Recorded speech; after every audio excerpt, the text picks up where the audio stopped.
Good morning, Dr. Yap and my fellow classmates. We in Group 2 will be doing some reflection on our tabletop stimulation. The scenario given was that 5 SARS-CoV-2 infected mice used in the research escaped from the animal laboratory that is situated in the ground floor in UKM, which is also near the entrance of Hospital Kuala Lumpur and Hospital Tunku Azizah. We interviewed the curators of the lab, Miss Azura and Miss Mazlin, respectively. There are several things that we as a team could have done better during the stimulation to tackle the issue. For instance, we should have investigated the scene of the incident before starting to interview the personnel involved. This will actually give us a clearer picture during the interview and statement cross-examination.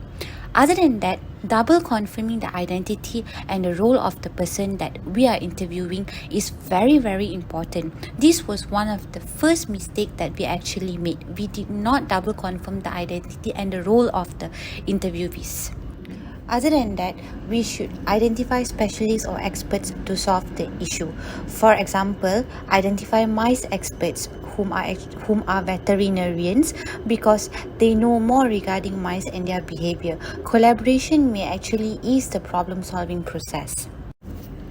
Besides that, we should apply good communication and interviewing skills. Instead of asking questions that lead to putting blame, we should apply tactical techniques. Do not be judgmental and jump to conclusion without evidence. Provide comfort to the interviewees so that they are more transparent and honest. We should also focus on other diseases such as leptospirosis and salmonella. Public panic also can happen if more people know about this case. This infected mouse escape is not only capable of spreading diseases but can also cause structural and furniture damage to UKM as they can chew anything they want. Their droppings can also spread bacteria, contaminate food sources and trigger allergy reactions in humans. Move on to the preventive action that should be taken to curb the incident from happening again in the future. As for the management aspect, strict entry rules should be further strengthened, such as no entry for unauthorized personnel and enforcement of lab users' recording system in order to enable tracking down those that had access to the lab. Regular spot checks or audit on animal labs should be done to ensure everything is in order by lab curator or PIC, such as example to avoid improper labeling or any poor lab practices. Continuous reminder or education on good animal handling in the labs also could be planned on yearly occasion and perhaps to put up posters on good animal labs handling and good lab practices. Next on management could also include efficient scheduling on laboratory users to avoid congestion of lab users, and then this could lead to confusion. Good documentation on incidents and near misses, inclusive of corrective and proper preventive measures, is also important to educate lab users and to prevent unwanted incidents from happening in the future. Aside from management, another approach on preventing the same situation to happen could be the technology and engineering approach. Installation of CCTV is very important for surveillance and security measures in animal labs.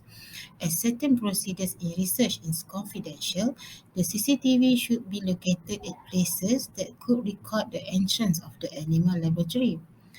Improving animal labs conditions also could be done, such as good maintenance of the lab, such as to seal large gaps or holes that could lead to outside environment.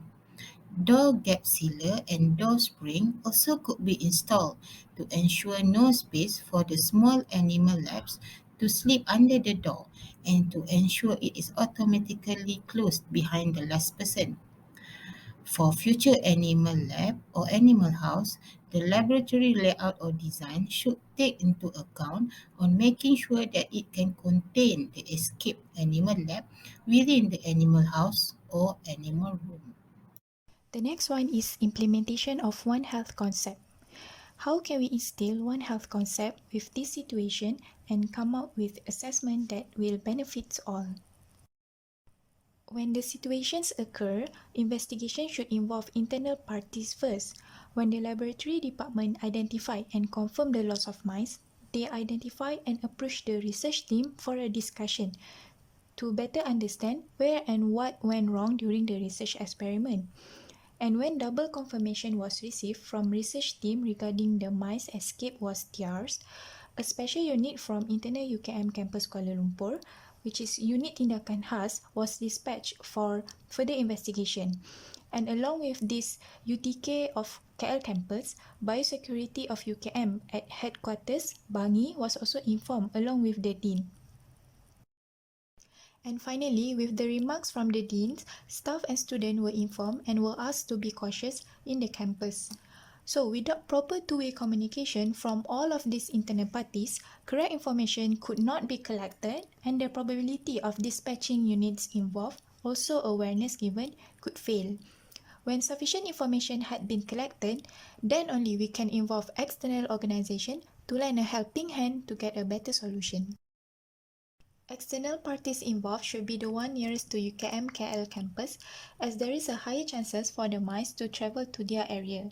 Directors of Hospital Kuala Lumpur, Hospital Tunku Azizah, and Institute of Medical Research (IMR) should be informed so that they can take a prior safety precaution. Besides that, IMR also have an animal unit laboratory. Therefore, there is a higher chances that the mice has escaped to the area of IMR since it could smell its own group of habitat. Also, IMR might have dealt with this kind of situation before and could offer related advice, opinions and suggestions. Same goes to Department of Veterinary Malaysia.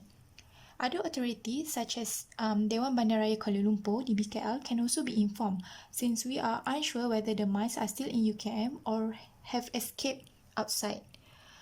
And all of this involvement should be done in higher authority level first to avoid public panic. And finally, Unit Tindakan Khas of UKM can involve pest control professional to set traps at targeted areas that the mice could have possibly escaped to. Finally, for future recommendation, LARU UKM must also involve to give students and staffs more frequent training on how to handle laboratory animals. This situation could happen as a result of incompetency of the animal handlers. As LARU staffs have a lot of knowledge about laboratory animal, they know about the laboratory animal behavior, how long they can survive outside the cage without normal food and shelter.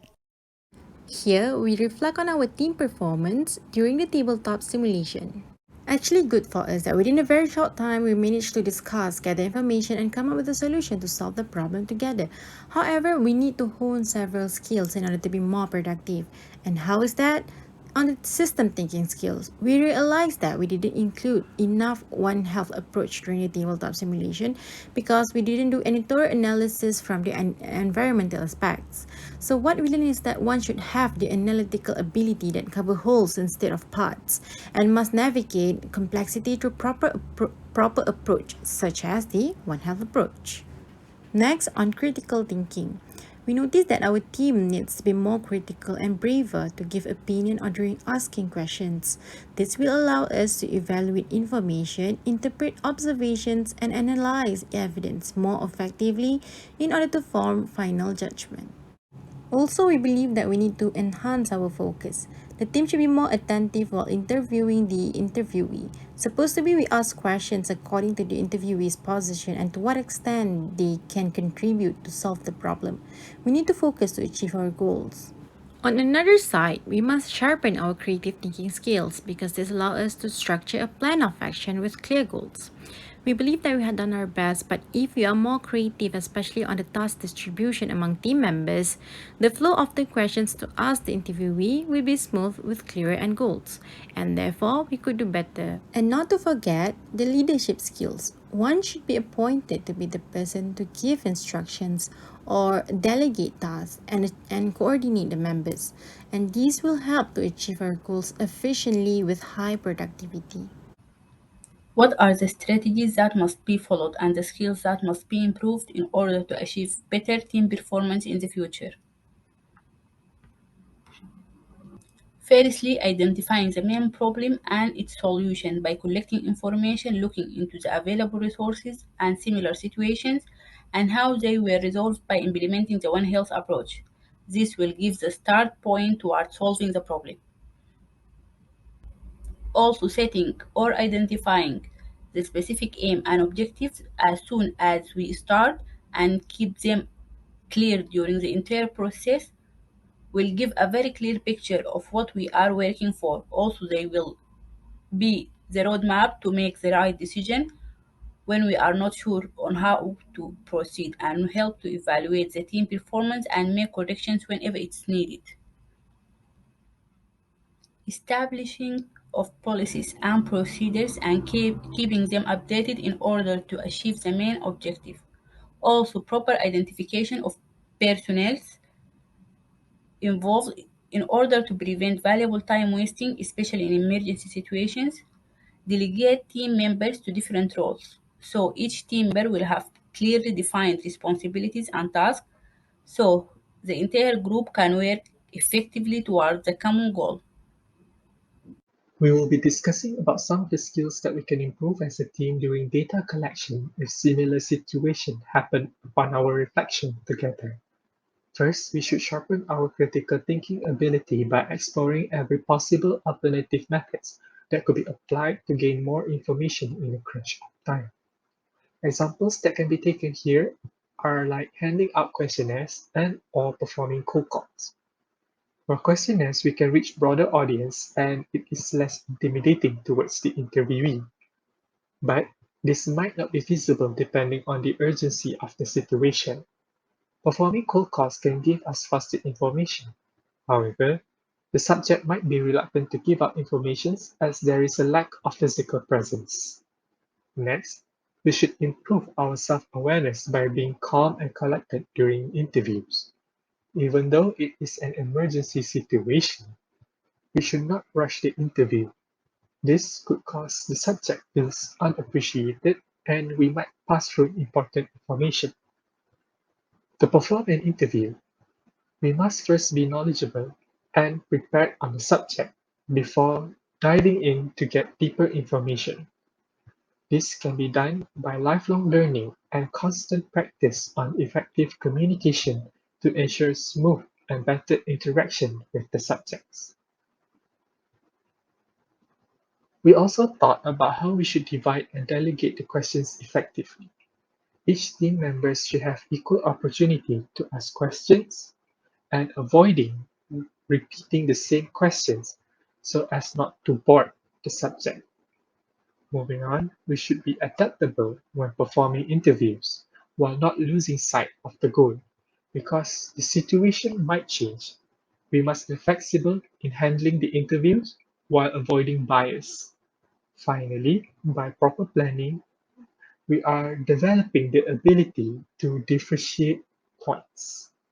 This will allow us to separate the questions effectively and will help us to avoid confusion while cross-examining and eliminating false and useless information. What can be adopted from other team scenario? First, informations. Their information arrangements are more organized and structured. And then their technique during interviewing interviewee must be different as they can get more info regarding the lab structure. And then their risk assessment was conducted very detailed as they can come up with different concerns. And then suggestions. Their explanation on effects and solutions are very variety and details with situations as examples. Then their effects and solutions are focusing more towards One Health problems. Lastly, they suggest more possibilities that could happen, such as more disease can occur. Thank you.